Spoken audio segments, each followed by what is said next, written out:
শেখ মুজিবের, বঙ্গবন্ধু শেখ মুজিবের ছবিটা সরিয়ে দিয়ে বাংলাদেশের টাকার দাম পড়ে গেল। অর্থনীতিটা কতটা বোঝেন ইউনূস মিয়া সেটা বাজেট দেখলেই বোঝা যাবে। অর্থাৎ তিনি এমন একটা বাজেট করলেন, সে বাজেট বরাদ্দ শূন্য। অর্থাৎ পৃথিবীতে এরকম হয়নি। বাংলাদেশে উন্নয়ন শুধু স্তব্ধ নয়, পেছনের দিকে যাবে, অর্থাৎ মাইনাস। আসলে চেনা টাকাকে অচেনা করে দেওয়া বা বিভিন্ন জায়গায় শেখ মুজিবের যে নিদর্শন রয়েছে সেই বঙ্গবন্ধুর নিদর্শন গুড়িয়ে দেওয়া, এসবই তাদের মূল কাজ। যে লোকটা কালো টাকা সঞ্চয় করেছে তাকে সুযোগ করে দিচ্ছে বাংলাদেশ অন্তর্বর্তী সরকার কালো টাকা সাদা করে দেওয়া। এবার অন্তর্বর্তী সরকার সমস্ত কিছু তুলে দিয়েছে, অর্থাৎ যাদের কালো টাকা রয়েছে বাংলাদেশে তারা এখন স্বর্গে বাস করবে। অর্থাৎ যারা কর দেয়, যারা সৎ, তাদেরকে আরো তাদের চাপ। যারা কালোবাজারি করে, যাদের কালো টাকা আছে, যাদের প্রচুর কালো টাকা আছে, টাকার কুমির যারা, তাদের জন্য খুলে দাও। এই বাংলাদেশ, এই অর্থনীতি সত্যি কি বাংলাদেশকে এগিয়ে নিয়ে যেতে পারবে?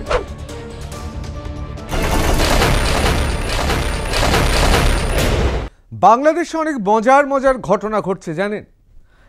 আমার মনে হয় গিনিস বুক অফ ওয়ার্ল্ড রেকর্ডে বাংলাদেশের নাম এখনই তুলে দেওয়া উচিত, অন্তত বাজেটের জন্য। পৃথিবীর একমাত্র দেশ যেখানে বাজেটে বরাদ্দ কমেছে, পৃথিবীতে এরকম কোনো দেশ নেই। এমনকি বাংলাদেশেও আপনারা যদি দেখেন, সেখানে বাজেটে প্রতিবারই বরাদ্দ বেড়েছে, এবার বরাদ্দ কমেছে। বলা যেতে পারে এক অভিনব ঘটনা ঘটিয়ে দেওয়া হয়েছে। তার কারণ এই ধরনের ঘটনা, উদাহরণ পৃথিবীর অর্থনীতিতে নেই। আসলে অনেকে বলেন ডক্টর মোহাম্মদ ইউনূস তিনি নাকি দারুণ অর্থনীতিবিদ, তবে জানিয়ে রাখি তিনি কিন্তু নোবেল পুরস্কার অর্থনীতিতে পাননি।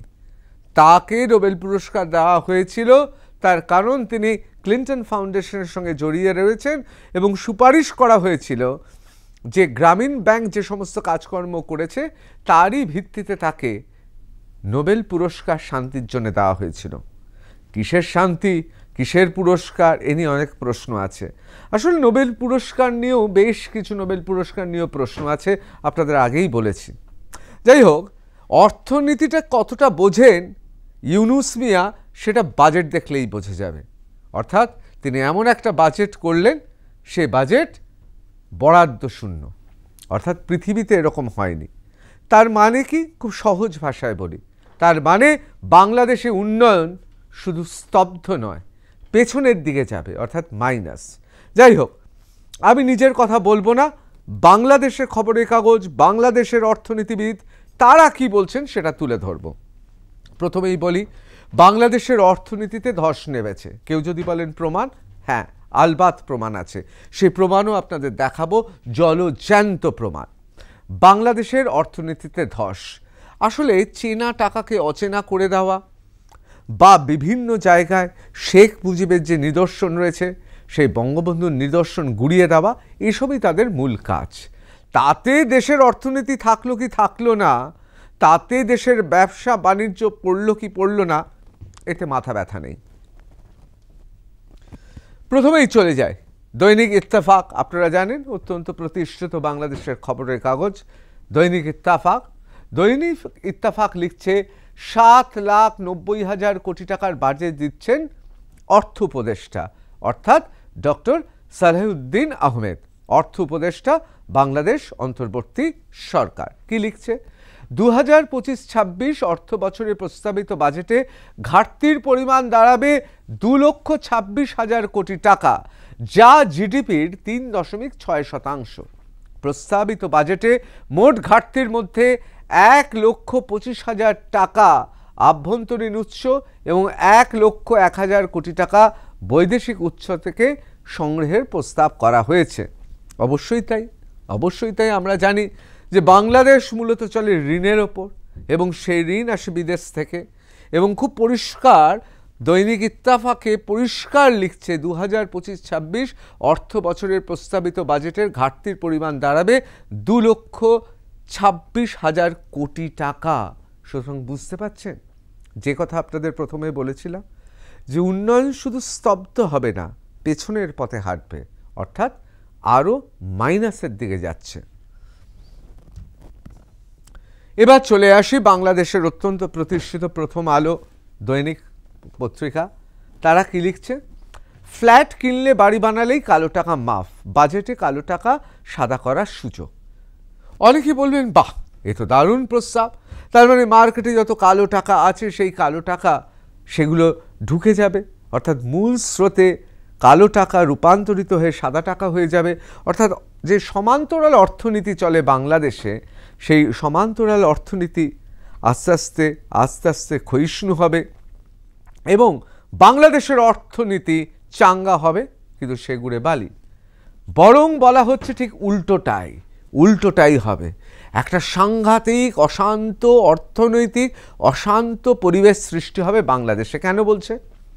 বিবিসি বাংলায় জানাচ্ছে, কালো টাকা সাদা করার বিধান বহাল। প্রস্তাবিত বাজেটে আগের বছরের মতো এবারও কালো টাকা সাদা করার সুযোগ অব্যাহত রাখা হয়েছে। সরকারের এই সিদ্ধান্তের তীব্র নিন্দা জানিয়েছে ট্রান্সপারেন্সি ইন্টারন্যাশনাল বাংলাদেশ, অর্থাৎ টিআইবি কি বলছে? টিআইবি বলছে, সরকার দুর্নীতি দমন কমিশন, যাকে দুদক বলা হয়, সংস্কারের মূল উদ্দেশ্যের সম্পূর্ণ বিপরীতমুখী অবস্থান নিয়েছে, যা অনৈতিক, বৈষম্যমূলক এবং সংবিধান পরিপন্থী। অনৈতিক বলছেন, তার কারণটা খুব পরিষ্কার, কারণ যে লোকটা কালো টাকা সঞ্চয় করেছে তাকে সুযোগ করে দিচ্ছে বাংলাদেশ অন্তর্বর্তী সরকার কালো টাকা সাদা করে দেওয়া। অর্থাৎ সে এতদিন যা অন্যায় করে এসেছে, যে কোনো দেশে ট্যাক্স ফাঁকি দেওয়া, অর্থাৎ কালো টাকা লেনদেন করা, এসব তো সংবিধান বহির্ভূত যে কোনো দেশেই। সেইখানে সেই মানুষটা সুযোগ পাচ্ছে, অর্থাৎ যার যত কালো টাকা সে তত ঢাকা শহরের অভিজাত জায়গায় ফ্ল্যাট কিনে ফেলবে, বাড়ি কিনে ফেলবে, সে বিভিন্ন জায়গায় জমি কিনে ফেলবে, সেই টাকা সাদা হয়ে যাবে এবং সেই টাকা বিক্রি করলে সে আবার সাদা টাকা পাবে। খুব সহজে বলি, আপনার কাছে 100 টাকা কালো টাকা আছে, আপনি 100 কালো টাকা আপনি দেখাতে পাচ্ছেন না সরকারি হিসেবে, আপনি দুম করে একটা বাড়ি কিনে ফেললেন, বাড়িটা 100 টাকায় কিনলেন এবং 100 টাকায় এই বাড়িটা কিনে আপনি বিক্রি করে দিলেন 120 টাকা। তাহলে আপনার 100 টাকা তো সাদা হলোই, তার সঙ্গে আরও 20 টাকা চলে এলো, অর্থাৎ কালো টাকা দিয়ে আমি তার থেকেও বেশি পরিমাণে সাদা টাকা মার্কেট থেকে তুলে নিলাম। এই জন্যে এটা অনৈতিক। বৈষম্যমূলক, অবশ্যই বৈষম্যমূলক। যে লোকটা ট্যাক্স দিচ্ছে, যে লোকটা সরকারের নিয়ম মানে, যে লোকটা সৎ পথে থাকে, তাহলে সে লোকটা কালো টাকা তার কাছে নেই। সে যখন বাড়ি কিনছে, সে বাড়ির দামও 100 টাকা, কালো টাকায় যে বাড়ি কিনছে তার বাড়ির দামও 100 টাকা। তাহলে সুবিধাটা কার হলো? যার কালো টাকা তার হলো। সুতরাং এটা বৈষম্যমূলক, অর্থাৎ যারা সৎ নাগরিক, যাদের গুড সিটিজেন বলা হয়, তাহলে তাদের ক্ষেত্রে এটা অসুবিধা হলো এবং সংবিধান পরিপন্থী। দেখুন, পৃথিবীর কোনো সংবিধান বলে না যে অশুভ শক্তিকে বা যারা কালো টাকা রোজগার করেছেন, যারা কালো টাকার কুমির, তাদের জন্য অর্থনীতিটা খুলে দিতে হবে। এটা একমাত্র বাংলাদেশের অন্তর্বর্তী সরকার করে। এবার অনেকেই বলবেন যে না, এই নিয়মটা তো আগেও ছিল, কিন্তু আগেও এই নিয়মটা থাকলেও তার পাশাপাশি অনেকগুলো নিয়ম ছিল সার্ভিলেন্সের, যে কারণে ব্যাপক হারে কালো টাকা দিয়ে সাদা টাকা করতে পারেনি। এবার অন্তর্বর্তী সরকার সমস্ত কিছু তুলে দিয়েছে, অর্থাৎ যাদের কালো টাকা রয়েছে বাংলাদেশে তারা এখন স্বর্গে বাস করবে, আর যাদের সাদা টাকা রয়েছে, যারা সৎ পথে থাকে, যারা আমার আপনার মতো সাধারণ মানুষ, তাদের দুর্দশা আরও বাড়ল। অর্থাৎ অনৈতিক, বৈষম্যমূলক এবং সংবিধান বিরোধী এই কালো টাকা সাদা করার বিধান। সরকারের এমন সিদ্ধান্ত স্পষ্টভাবে প্রমাণ করে যে রাষ্ট্র সংস্কার, বিশেষ করে দুর্নীতি বিরোধী সংস্কারের মূল উদ্দেশ্যকে রীতিমতো উপেক্ষা করা হচ্ছে। সরকার দুর্নীতিকে উৎসাহ দিয়ে রিয়েল এস্টেট লবির ক্ষমতার কাছে আত্মসমর্পণ করেছে। সোমবার প্রস্তাবিত বাজেটের প্রতিক্রিয়ায় বলেন টিআইবির নির্বাহী পরিচালক ডক্টর ইফতেখারুজ্জামান। এসব কিন্তু আমাদের কথা না, অর্থাৎ টিআইবির যিনি এই মুহূর্তে নির্বাহী পরিচালক, এক্সিকিউটিভ ডিরেক্টর, তিনি বলছেন এমন সিদ্ধান্ত দুর্নীতিকে উৎসাহ দেবে এমন আশঙ্কার কথা জানান টিআইবির নির্বাহী পরিচালক। কালো টাকা সাদা করার সুযোগ একই সঙ্গে বৈষম্যমূলক, কারণ এই সিদ্ধান্তের ফলে আবাসন খাতে অবৈধ অর্থের মালিকদের অধিকতর একচেটিয়া নিয়ন্ত্রণ প্রতিষ্ঠিত হবে এবং সৎ উপার্জনকারীদের ফ্ল্যাট বা ভবনের অংশীদার হওয়ার সুযোগ থেকে বঞ্চিত করবে, বলেন ডক্টর ইফতেখারুজ্জামান। অর্থাৎ এক কথায় বৈষম্যমূলক, বাংলাদেশেরই সংবিধান বিরোধী এবং অবশ্যই গোটা ঘটনাটা অত্যন্ত বিতর্কিত এবং তার পাশাপাশি অনৈতিক তো বটেই। এবার চলে আসি, এটাও বিবিসি বাংলা থেকে নেওয়া হয়েছে। অর্থনীতির অবস্থা কীরকম হচ্ছে, আয়কর বাড়েনি বলা হচ্ছে, কিন্তু একটা হিসেব দিয়েছে বিবিসি বাংলা, সেই হিসেবটা আপনাদের সামনে আমরা তুলে ধরব। প্রথম 3.5 লাখ 2025-26, 26-27 এখানেও ছিল 0% বেড়েছে, এখানে আরও ধাপ বাড়িয়ে 3.75 লাখ টাকা কোনো বাড়েনি। এবার বলতে পারেন এখানে তো 5 ছিল, এখানে আরও 70, মানে 3.75 লাখ অর্থাৎ 70,000 সেই স্ল্যাবটা বাড়িয়ে দেওয়া হয়েছে। নিশ্চয়ই এতে তাহলে কিছু মানুষ সুযোগ পাবেন, কিন্তু সত্যি কি তাই? পরবর্তী 3 লাখে যেখানে ছিল 5% সেটা হয়ে দাঁড়ালো 10%, 4 লাখে যেটা ছিল 10% সেটা 15%, এবং পরবর্তী 5 লাখে 15%, 20%, এবং পরবর্তী 5 লাখে আপনারা দেখুন আসলে কিন্তু খাতায় কলমে খুব একটা যে বেড়েছে দেখাচ্ছে না, কিন্তু বেড়েছে। কেন? হিসেবটা কি বলছে?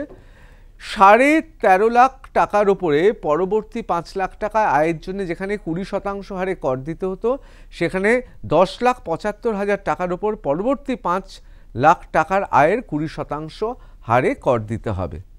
অর্থাৎ এগুলো তো সব দেখানো, আসলে হচ্ছে যেখানে 13 লক্ষ টাকার ওপর পরবর্তী 5 লাখ টাকায় আয়ের জন্য 20% হারে কর দিতে হতো, সেখানে সেটাকে নামিয়ে এনে 10,75,000 টাকার ওপরে পরবর্তী 5 লক্ষ টাকার আয়ে 20% দিতে হবে। তাহলে যারা উচ্চ মধ্যবিত্ত বা মধ্যবিত্ত বা যারা নিম্ন মধ্যবিত্ত থেকে যারা মধ্যবিত্ত হচ্ছেন তাদের ক্ষেত্রে এটা একটা বাড়তি একটা কষ্টকর জায়গায় এসে তারা পৌঁছালো, কারণ তাদের ট্যাক্স বেড়ে গেল। একইভাবে 15,75,000 টাকার ওপর পরবর্তী 20 লক্ষ টাকা আয়ের জন্য 25% হারে কর দিতে হবে, যা আগে 18 লাখ টাকার ওপর 20 লাখ টাকার আয় দিতে হতো। আবার 38 লাখ টাকার ওপর পরবর্তী সকল আয়ের জন্য 30% হারে কর দিতে হতো, এখন সেটা 35,75,000 টাকার ওপরে সকল আয়ের জন্য 30% দিতে হবে। এখানে সরকারের পুরনো কাঠামো অনুসরণ করেছে, করের আওতা না বাড়িয়ে বরং কর হার বাড়ানো হয়েছে, যা এতে যারা ইতিমধ্যে কর দিচ্ছেন তাদের ওপর চাপ সৃষ্টি হচ্ছে।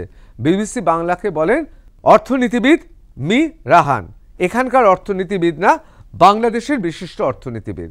অর্থাৎ খাতায় কলমে খুব সুন্দর দেখানো হচ্ছে, একেবারেই যখন আপনি দেখবেন কিন্তু লোকানো রয়েছে, যাকে বলে হিডেন অ্যাজেন্ডা রয়েছে। কি হিডেন অ্যাজেন্ডা? এর পেছনে কি গোপনীয়তা রয়েছে? অর্থাৎ যারা কর দেয়, যারা সৎ, তাদেরকে আরও চাপো, আরও তাদের চাপো। যারা কালোবাজারি করে, যাদের কালো টাকা আছে, যাদের প্রচুর কালো টাকা আছে, টাকার কুমির যারা, তাদের জন্য খুলে দাও, তাদের কালো টাকা সাদা করতে দাও। এতে কি হবে? অত্যন্ত অনৈতিক ঘটনা ঘটবে। বাংলাদেশে যাদের কালো টাকা আছে তারা আরও বড় লোক হবে, আর যারা সৎভাবে জীবনযাত্রা করেন, দৈনন্দিন জীবনে তাদের চাপ বাড়বে, তারা আরও অসুবিধায় পড়বে। এবার চলে আসি বাংলাদেশের বিভিন্ন পত্র পত্রিকা কাগজ, দেখতেই পাচ্ছেন। কালের কণ্ঠ লিখছে কঠিন হবে ব্যবসা বাণিজ্য, কালের কণ্ঠ। আজকের পত্রিকা লিখছে বদল সামান্য, সবই আগের মতো। বণিক বার্তা দিচ্ছে বেহাল অর্থনৈতিক পরিস্থিতিতে ঋণের বোঝা আরও বাড়বে। খুব গুরুত্বপূর্ণ বণিক বার্তা, কারণ এই বণিক বার্তা আসলে ওখানকার ব্যবসা বাণিজ্য বণিক সম্প্রদায়ের কথা বলেন। বিভিন্ন কাগজ অবশ্যই তারা অন্তর্বর্তী, বিভিন্ন কারণে বাংলাদেশের কাগজ অন্তর্বর্তী সরকারের দিকেই ঝুঁকে থাকবে, এটাই স্বাভাবিক। কিন্তু বণিক বার্তা আসল কথাটা বলে দিয়েছে, বেহাল অর্থনৈতিক পরিস্থিতিতে ঋণের বোঝা আরও বাড়বে। দেশ রূপান্তর লিখছে, দেনার গ্লানি ঘোচানোর পথ, budget comes with slim deficit, budget small কিন্তু বিউটিফুল নয়, প্রথম আলো লিখছে। প্রথম আলো অত্যন্ত গুরুত্বপূর্ণ, তাদের লেখা বাজেট স্মল, ইংরেজিতে বলে না স্মল বাট বিউটিফুল, এখানে হচ্ছে স্মল বাট নট বিউটিফুল, প্রথম আলো লিখেছে। অসাধারণ ক্যাপশন। অন্যান্য পেপার বা নিউজ পেপার, দৈনিক পত্রপত্রিকা, ম্যাগাজিনে যাচ্ছিরা, তারা মূলত আপনারা জানেন তারা কি করবে, যেমন অন্যান্য নিউজ পেপার তারা অতটা বলছে না, কিন্তু প্রথম আলো বলছে বাজেট স্মল কিন্তু বিউটিফুল নয়। আজকের বার্তা বলছে বদল সামান্য, সবই আগের মতো। কালের কণ্ঠ বলছে কঠিন হবে ব্যবসা বিনিয়োগ। কালের কণ্ঠ খুব গুরুত্বপূর্ণ নিউজ পেপার, প্রথম আলো এবং বণিক বার্তা, এরা কিন্তু বলছে যে না খুব একটা ভালো বাজেট হয়নি, স্মল কিন্তু বিউটিফুল নয়, সর্বাঙ্গীন সুন্দর তো নয়, ছোট বাজেট কিন্তু সৌন্দর্য সেখানে নেই। বণিক বার্তা খুব পরিষ্কারভাবে বলছে বেহাল অর্থনৈতিক পরিস্থিতিতে ঋণের বোঝা আরও বাড়বে, আরও ঋণে জর্জরিত হবে। এবার চলে আসি বাংলাদেশের পুরনো নোট কি হচ্ছে, অন্য খেলা, মানে পুরো দেশের বাংলাদেশের দৃষ্টিভঙ্গি অন্যদিকে ঘুরিয়ে দেওয়ার চেষ্টা করছে। কেন, কীরকম? এটা হচ্ছে আগের বাংলাদেশের নোট এবং এটা এখনের। সেখানে কি করা হয়েছে, শেখ মুজিব অর্থাৎ বঙ্গবন্ধু শেখ মুজিবের ছবি বাদ দেওয়া হয়েছে। বাদ দিয়ে বিভিন্ন সময় বিভিন্ন গবেষণা করে, অর্থাৎ মানে কাজকর্ম এগুলোই হচ্ছে যে অর্থনীতি তো বদল করতে পারবো না, টাকাটাই বদলে দাও, এটা বাংলাদেশের নতুন টাকা আর এটা পুরনো টাকা। এবং জানেন নতুন টাকা পুরনো টাকায় এই যে পরিবর্তনটা, এই ট্রানজিশন পিরিয়ডটাও কিন্তু সাংঘাতিক। এই সময়েও কিন্তু কালোবাজারিরা, যাদের কালো টাকা আছে, তারা সুবিধাজনক অবস্থায় থাকে। আরও একটা সুবিধা করে দিল। এখন প্রশ্নটা হচ্ছে, অনেকে ঠাট্টা করে বলছে যে শেখ মুজিবের ছবি সরিয়ে দিয়ে বাংলাদেশের টাকার মান কি পড়ে গেল? সে বিষয়ে এবার আলোচনা করব।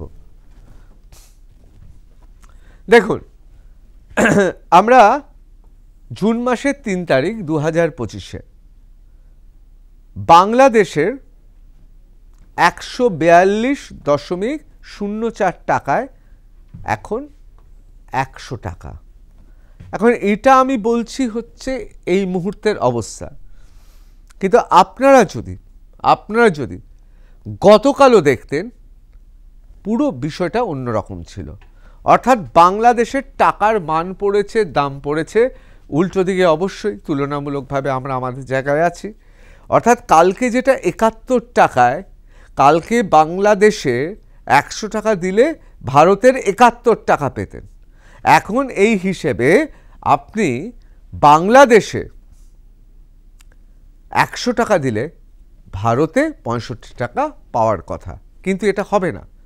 তার কারণ আমরা জানি যে বিনিময় যে হয়, সে বিনিময়তে আরও টাকার দাম আমাদের বেড়েছে, ভারতের বেড়েছে, তাদের কমেছে। মানে আমি ব্যবহারিক ক্ষেত্রে বলছি। অনেকে তাই মজা করে বলছে বঙ্গবন্ধু শেখ মুজিবের ছবিটা সরিয়ে দিয়ে বাংলাদেশের টাকার দাম পড়ে গেল। আসলে বাংলাদেশে একদিকে অন্তর্বর্তী সরকার, তারা চালাতে পারছে না, বৈদেশিক ঋণের বোঝা রয়েছে, এবং তারা একটা মারাত্মক ঘটনা ঘটিয়ে ফেলেছে, বাজেটে বরাদ্দ কমিয়ে দিয়েছে। অর্থাৎ আরও বেশি বৈদেশিক ঋণ নিতে হবে, আরও বেশি ব্যবসা বাণিজ্যের উপর চাপ পড়বে, কালো বাজারিদের স্বর্গ হয়ে উঠবে, সাধারণ সৎ মানুষেরা বিপদে পড়বে। এই বাংলাদেশ, এই অর্থনীতি সত্যি কি বাংলাদেশকে এগিয়ে নিয়ে যেতে পারবে? ডক্টর মোহাম্মদ ইউনূস কি পারবেন এইভাবে সেই দেশে উন্নতি ঘটাতে? প্রশ্নটা সময়ের ওপরই ছেড়ে দিলাম। জয় হিন্দ।